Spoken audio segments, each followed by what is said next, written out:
The report is very clear. We expect to see new extremes that are unprecedented in magnitude, timing, or in regions that have never encountered.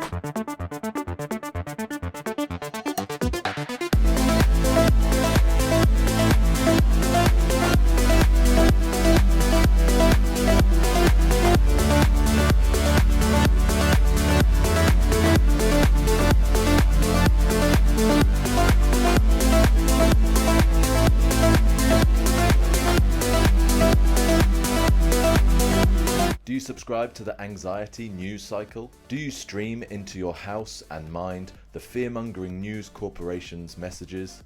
Do you feel the dread of all the crazy headlines in the world? And is it unknowingly affecting your well-being? Now you might be thinking, hold on, the news has a purpose, to help me stay connected and find out what's going on in the world. I understand that, but are there ways that we can get the news without all the anxiety? Stay tuned to find out.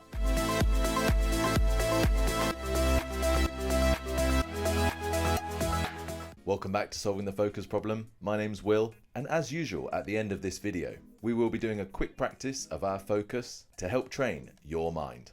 But first, how to handle the news. Whether it be on your phone, TV, computer, radio, the news used to feel trustworthy, reliable, and informing us rather than scaring us. But nowadays, if only that were the case. Today, the news can constantly fill us with dread, keep us up at night, divide us from each other as a society, and massively affect our mental health. What we need is more calm and logic. So let's look at the facts. Anxiety is a negative emotion, fueled by uncertainty. The news is full of uncertainty.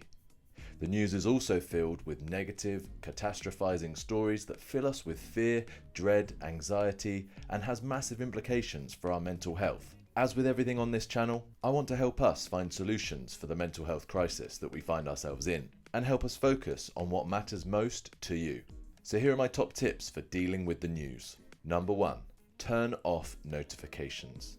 We don't need notifications distracting us and making us feel bad and anxious throughout the day. So go into your notifications, find the news and turn them off. Number 2, check news at certain points in the day.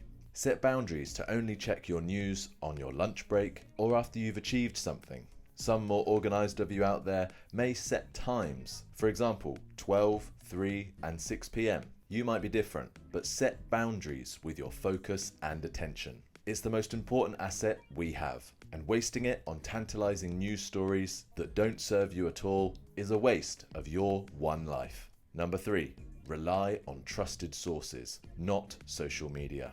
This is a tricky one because who do you turn to today for honest publications? PEW research say that a majority of adults in the UK, around 55%, get their news from social media. And Facebook is the most common social media network used to get the news. Are you one of these people? It can be a great idea to find sources that look at both sides. If you're in the UK, then Russell Brand is gaining a lot of traction recently for trying to dig deep into the true news and looking at both sides more objectively. And if you're in the US, then sites more like Breaking Points. The same again, they're just more objective, looking at both sides, trying to pick out the key facts rather than drive an agenda and deliver a one-sided message. But keep an eye on this space. There's a lot more independent news outlets coming out now because they can see the importance of this and how misinformation is affecting us all. Number 4, news-free sleep routine. Have a cut-off time. One of the worst things that we can do for our well-being is negatively affect our sleep. And the evening time is a time that we need to use to wind down and relax and get the mind and body ready for deep sleep. And if you're on your phone, in bed, reading anxiety-inducing articles and news headlines, it's doing the opposite of that. You will not sleep well, and you will not wake up fresh and full of energy like we should, ready to live a good life. So cut it off. Set a curfew with yourself. Mine is 8 p.m. I reckon that's a good time, so no news or headlines after 8 p.m.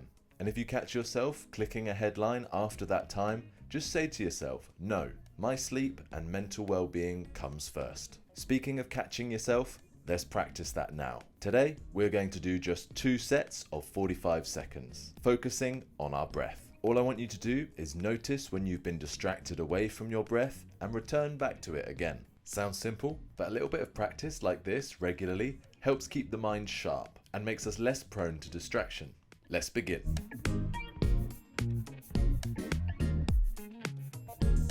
Wherever you are, either with your eyes open or closed, I'd just like you to pay attention to your breath and hold it there, and just staying with the ins and outs of your breath. And when you get distracted, just return back to that breath again.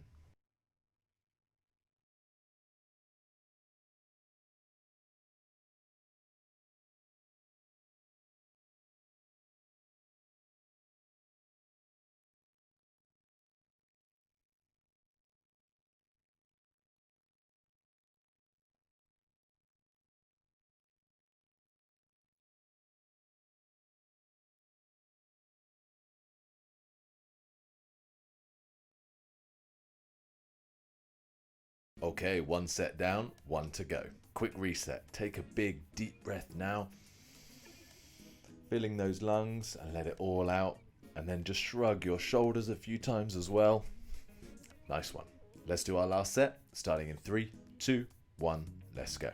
Breathing at your own pace again. And holding focus on that breath.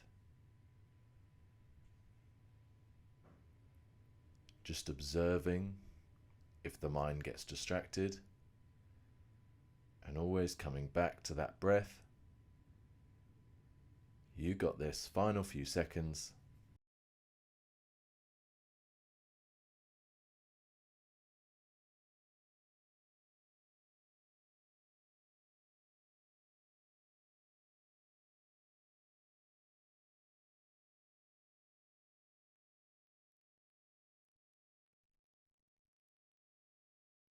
Nice work. I hope you liked today's session. As always, let me know what you thought down below in the comments. And if you want to help out the channel, then please do hit the like and subscribe button. It only takes a second and really does help me out. I do videos like this every Thursday. And if you want to help support me on Patreon, then please do find the link below in the description. My goal is to help more people live happier, healthy, and more successful lives. Thanks so much. I'll catch you in the next one.